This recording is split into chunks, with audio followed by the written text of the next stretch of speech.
So we're going to start with Mr. Max. By the way, folks, just so you know, we're at just over $30 for Super Chats. If we hit $100 in Super Chat /Rumble Rants, there will be a giveaway tonight. And the giveaway is more than what the donation requirement is because it's just rolled over for that many weeks. We're at $125. So it's $125 gift card to either Palladium Books or Drive Through RPG if we get $100 in Super Chats /Rumble Rants. All right. So now we're going to start with Mr. Max Boivin on this one.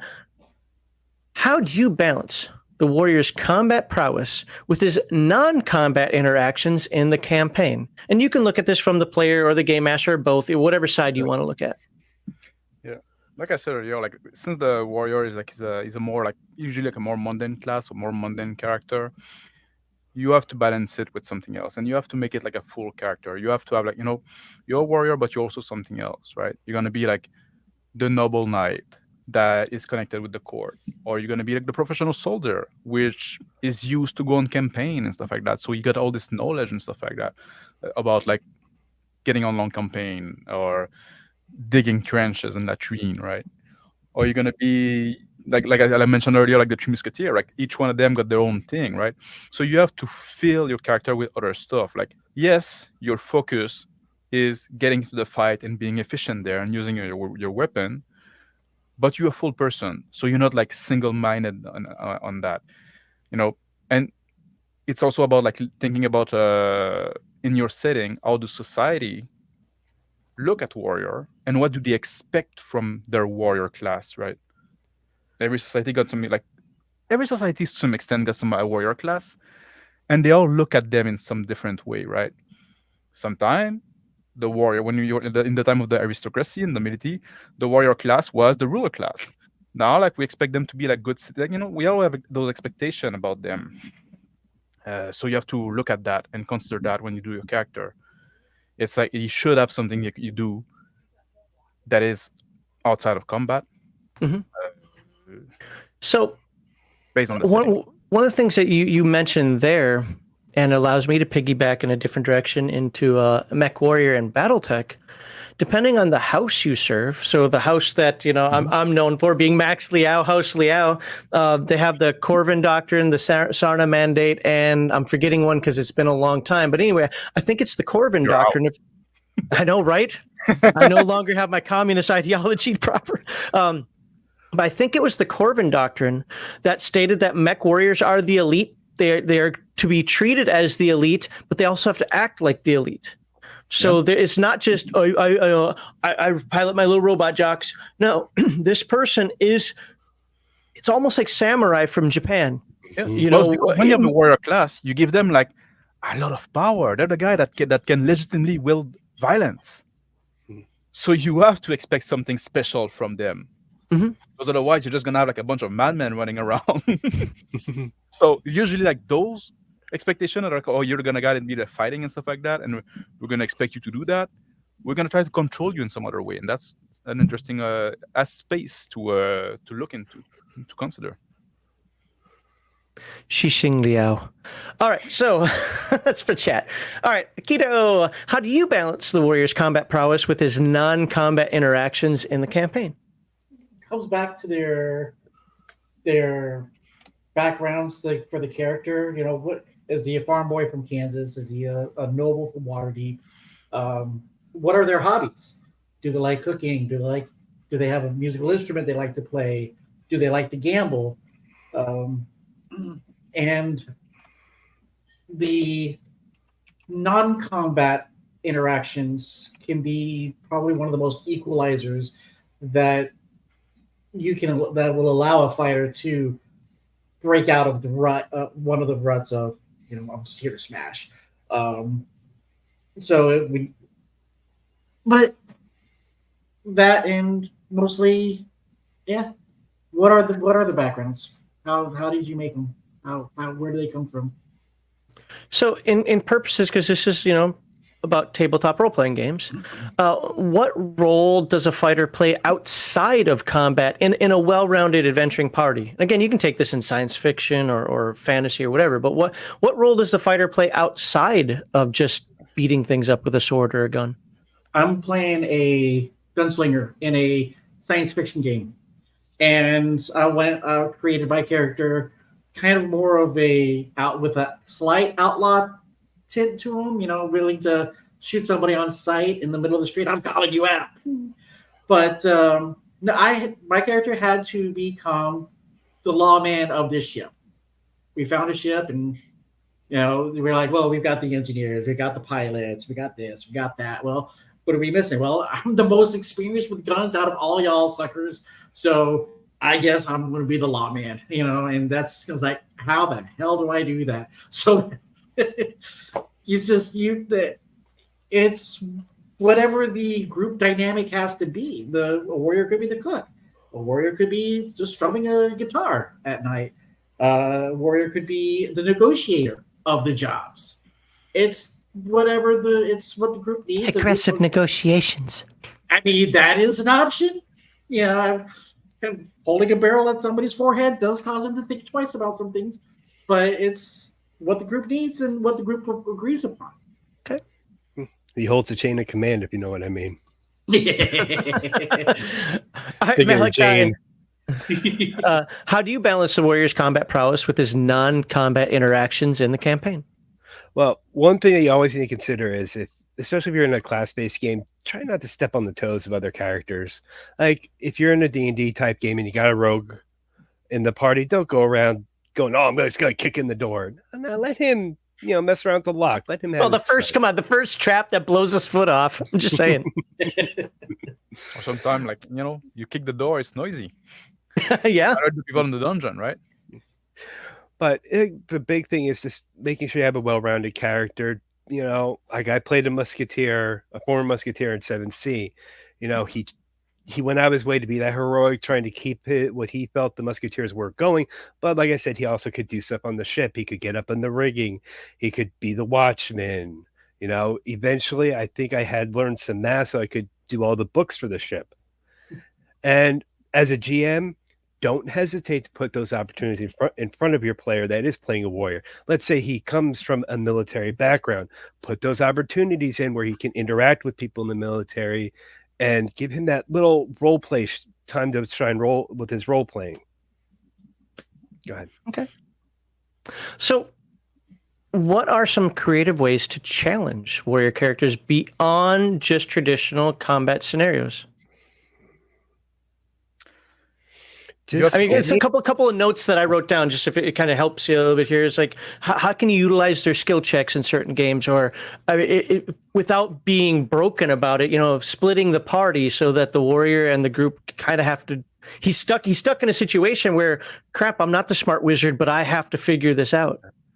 Yeah, I think it's like, I see this, like when I hear people say, "Oh, the glitter boy's overpowered," get him out of the armor once in a while. That is how you really can balance the character, the OCC out compared to the others.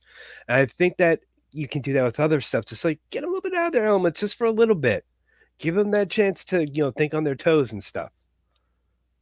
Warriors aren't necessarily stupid. They can pick up some things from wizards or from rogues or a cleric, and they walk up and it's like, see a book. It's like, hey, wait a minute, this looks like the cleric's deity about such and such. You remember that? I'm not stupid. I remember. Yeah. So you can also give them the opportunities to flex their brains a bit. You give them hints that others might not necessarily notice or whatnot. Yeah, and Sorry. No. I think you also have to go with those. Oh, sorry, I thought Malaki, you were going. No. No. We're in the port where you guys can definitely please crosstalk. I think you also have to go with the social expectation and like the ad hoc thing that the player added to his character. Oh, sorry. About his warrior character, right? It's just like if you're in a set, like if you decided you play a knight, right? Like I mentioned earlier, like Game of Thrones or Song and Ice and Fire and stuff like that. A lot of those characters or warrior like that, there are oftentimes challenge outside of combat, challenge like I have to make a deal with this guy, I have to uphold those social obligation, I have this hold that I have to uphold and this one, and they go into conflict, and now which one, there's a lot of avenue there.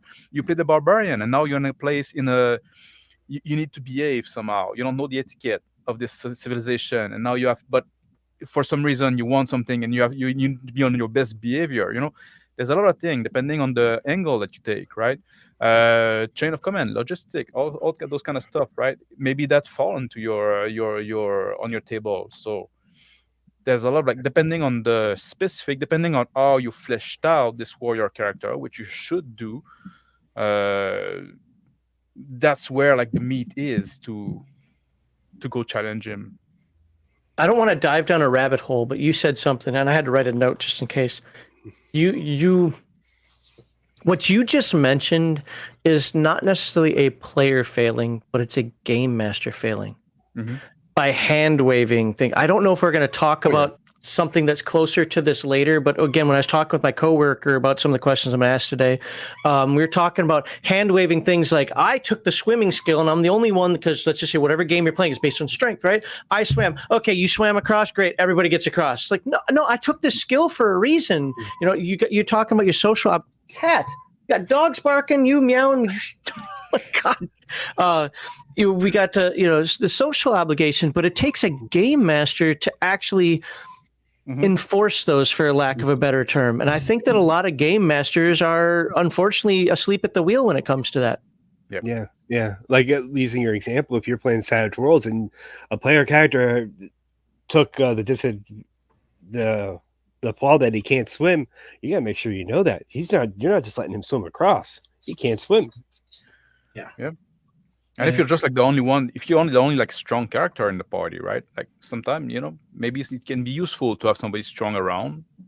Oh, there's a big log, like he's blocking the road. We cannot pass with the cart. Well, okay, just like we can work together. Or I need to throw this rope across so we can, like, well, I can throw a javelin, so I can probably, like, stuff like that, right? Yeah, you're right. Your thief might be the one doing the climbing, right? But he's probably not strong enough to throw the grappling hook, to the third story.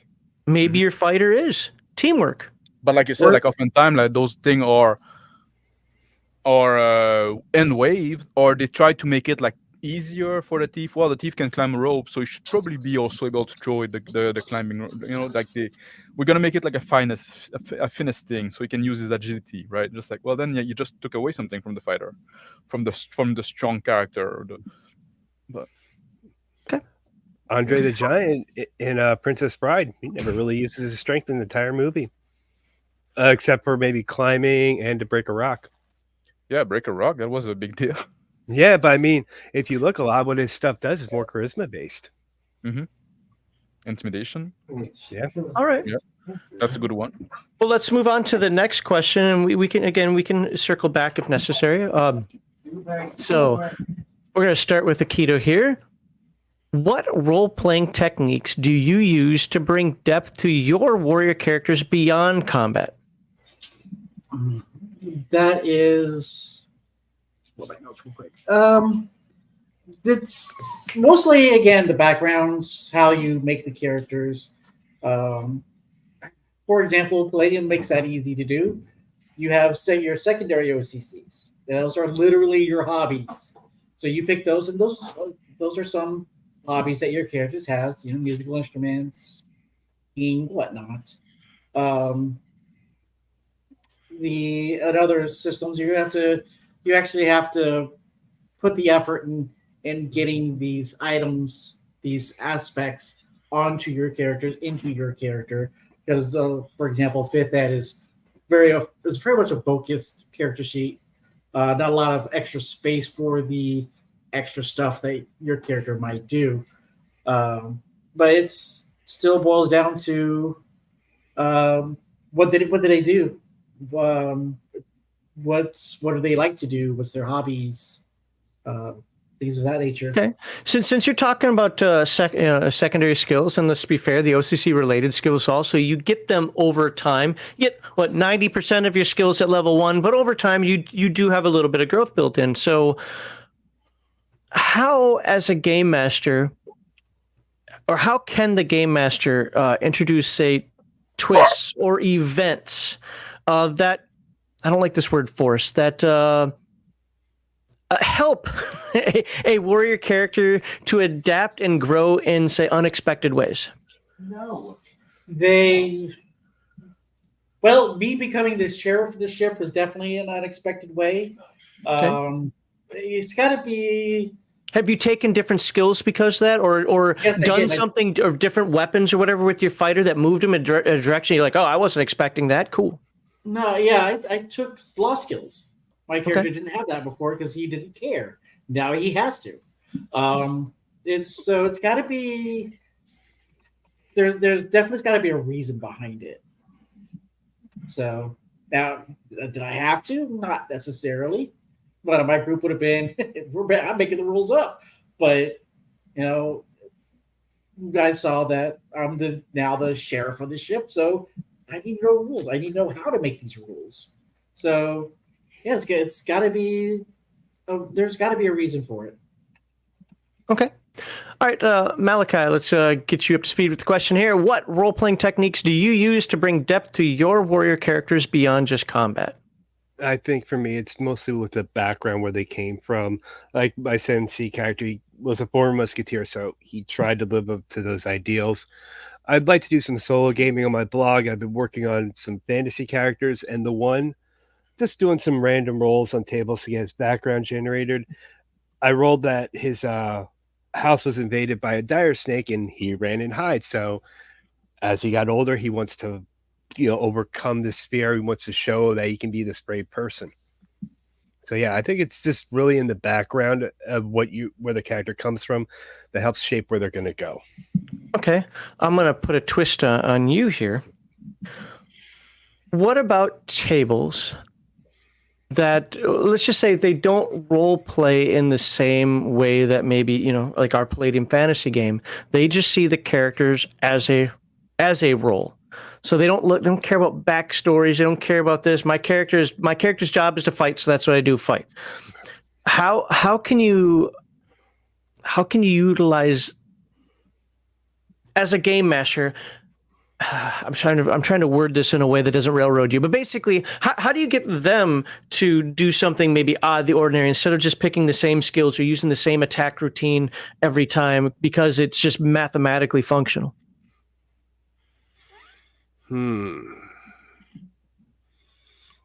Every time I hear about like mathematically functional, I always comes out to, yeah, we're playing the wrong system. But I have a system or the wrong system. Well, I mean, like, taking 20 is 5e versus Pathfinder 2e video. He pretty much says that once you get a certain point in the new Pathfinder, everybody just does the same rote action every round of combat, and it just got old. Oh, that's a tough one.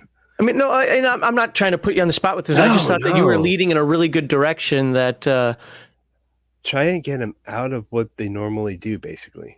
Yeah. And how would you do that? I mean, Mr. Max or Akito might not do it the same way as you. Just food for thought for folks who are watching out there. How might you do that to get them out of just okay, yes, I'm a fighter full of numbers here and nothing else matters. Shut up with your backstory because I don't believe in it. Oh, then I'm just going to start bringing things about making things up for you and popping them in the game. Oh, hey, you have a brother, you have a sister. I'll drop it in. I'm not afraid to. Maybe you never knew you had this. Maybe it's a half sibling. Yeah, I didn't like him anyway, so I don't care. Well, now you got a rival. Congratulations. Fair enough. Okay.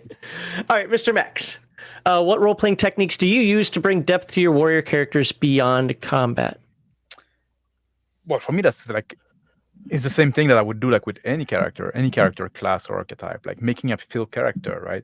You want to give him goal. You want to give him motivation, aspiration. You want to give him something that you want to do outside of his class, some interest outside of just being a fighter, being a warrior or whatever, right? Anchor him in the world. How did he become a warrior? Did he fight with a company? Did he have was he a mercenary? Did he fight with some lord? Did he have was he involved in some war before, right? He became a warrior. You got those skills. You start the game with those skills. Where did you earn them? Are you bound to some order? Or there's a lot of things you can do. But a lot of it is true for any archetype. Your character lived his whole life in this world. So he has a life experience. And now, because he learned those skills, a lot of it is going to be linked to that. Like I said, a company you fought with, maybe some rival you pick along the way, maybe some friend you picked along the way, right? Just like maybe somebody's going to know you from somewhere, right? That's where the depth comes from. You want your character to be a full person. Okay.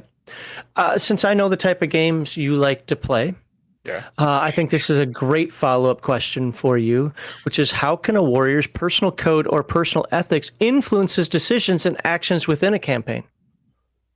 And you do not get to use circular logic and say, how can it not? You have to actually explain. That's funny because like I just played a few weeks ago. We were playing we did a mini campaign, which we might go back to and make it a full campaign at some point, in the World Without Number. And I was playing a guy that was technically a warrior, right? He also had like some magic ability, so he was kind of like a dual class. That was a challenge I had, play a mage, because you all know that I fucking hate that. so okay, I'll do like both. But he was a noble and he was a fighter and stuff like that, right? And so he came from this feudal system, right? And we're just playing the game at some point like that, and at some point we're involved with some kind of like a revolt against the sultan of a different kingdom. And then like there's this people trying to say, well, you know what, you should be put, like they talk to this commoner, so you should be make the sultan. And then like then this other guy that they tried to push at the sultan was my party member, right? And my character just went, right, wait a minute, wait, let's not go crazy there. I understand you might want to remove the sultan because he's a bad guy, but there's a line of succession, right? So you had this code of ethic there from, he's a guy that was a noble that didn't train in that world. Like, so you didn't just murder hobo him and move on and get your XP? No, we didn't. We didn't. But it was just about like, like, and that came to me like I did like, it surprised me. I didn't expect that, but it just like at the moment, just like something that, this guy wouldn't be all right with that. Wouldn't be all right with just like putting this like nobody there on the throne, right? There's some rules, right? We use you as a guide, and you're good. I like you. You're a good guy and stuff like that, and you served us. But replacing the sultan with you because you're like this leader of this rebel faction, right? Even if we're going there and we're opposed to the sultan, we want to remove the sultan. Well, there's rules that need to be obeyed. That's something that's drilled into you when you lived in that world your whole life, right? We don't have the same value. So this is like a code of ethic. Is that a good example enough is that answer your question? No, absolutely. I'm just trying to get your take on stuff here. So no, that was good. I'm gonna get the super chats kind of lined up here. So this one's open for everybody. To be fair, all of this conversation is open to everybody. After somebody gives an answer, then it's pretty much open to everybody. But last question I just want to ask, and you can answer it simply or you can go in depth if you want, is do you build flaws into your character, into your fighter characters? Yeah. It's fun playing flaws. Yeah, everybody got flaws, except me. But anyway, and I thought I was the only perfect one. All right, let's go ahead. If you have more to say, go ahead. To say, I mean, flaws is one of the things that really helps make the character, not just your background. And stop killing your parents. Yeah. Let them die of old age peacefully. And not just that, maybe the GM wants to bring your parents into it. By the way, hold on. Don't spoil next week's topic, because that's kind of next week's topic is character progression from basically character creation to character death. So you should call more often. Father's Day this Sunday, no? Isn't it? Or is it next Sunday? Is it Father's Day this Sunday? Yeah, this Sunday. And we'll have Kevin Simbita and Sean Robertson on from Palladium Books this Sunday. Yeah. So it's Happy Father's Day. I don't have kids. I have TTRPG, baby, so I get to I don't know where this is going. I'm going to stop while I'm behind. All right, let's read some of the super chats, Rumble rants that we got here. Unfortunately, I cannot put the Rumble ones on the screen, but we did get some Rumble rants that puts us at 31, so about $43-ish. So Law Dog for $5 says the warrior class was elevated above the common citizenry historically because it was understood that the common man was able to thrive under the umbrella of the protection that the warriors provided. Basically, they had to sacrifice themselves for the common good, so they got a couple of perks from it. Yeah. Okay. Okay. Next one, he says regarding swimming, same when the game master doesn't enforce encumbrance. What does that mean that the strong warrior, what does that mean to the strong warrior when the scrawny wizard can carry just as much as him and walk up a mountain just as easily? Yeah. Anybody who's been in the military and actually had to do, marches. Now, I was in the Air Force, but I was actually part of the Air Force that was somewhat combat trained, so I did have to play with the Army a bit. There is a difference between... Everywhere. What's that? I walked everywhere. You walked so yeah, that's a good point. I think a lot of game masters hand wave. Now, to be fair, I don't like penny pinching encumbrance systems, old D&D style. To be fair, I don't like spreadsheet simulators, okay? But I think that encumbrance is important. And I like the way games like Year Zero Engine do it, where it's very simplistic, but it's meaningful. Yeah, I think that's you really don't like key. it or you like it?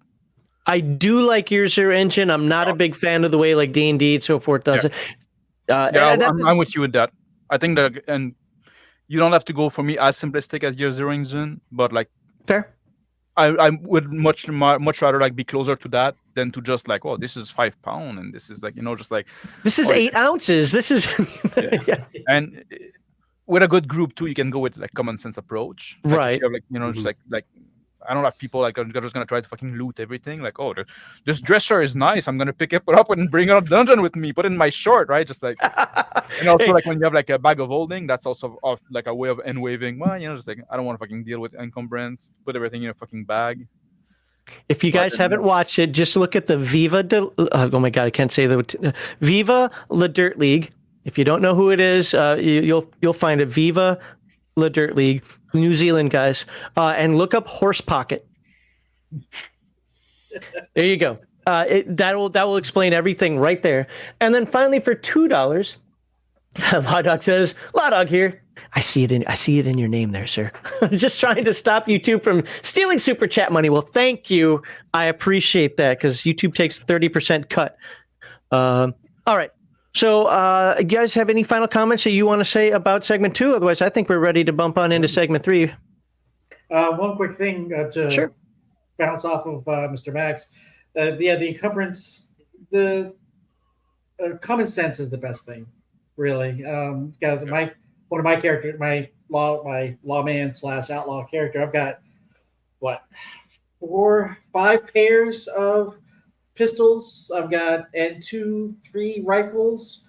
We're going into combat and strapping everything on. Half a dozen different types of ammo. It's like, if you think as your character, like you don't want to fucking lug all kind of shit around, right? For me, like if as a GM, I have to go check on your encumbrance, something went wrong already, right? Yeah, it's like that meme about FPSs and carrying guns. Oh, yeah. You don't want that. Nope. No. All right.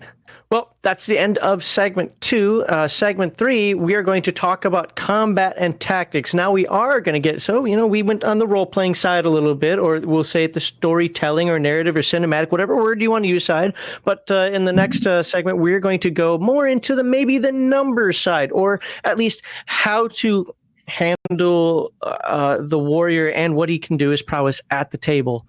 We'll do that in just a moment.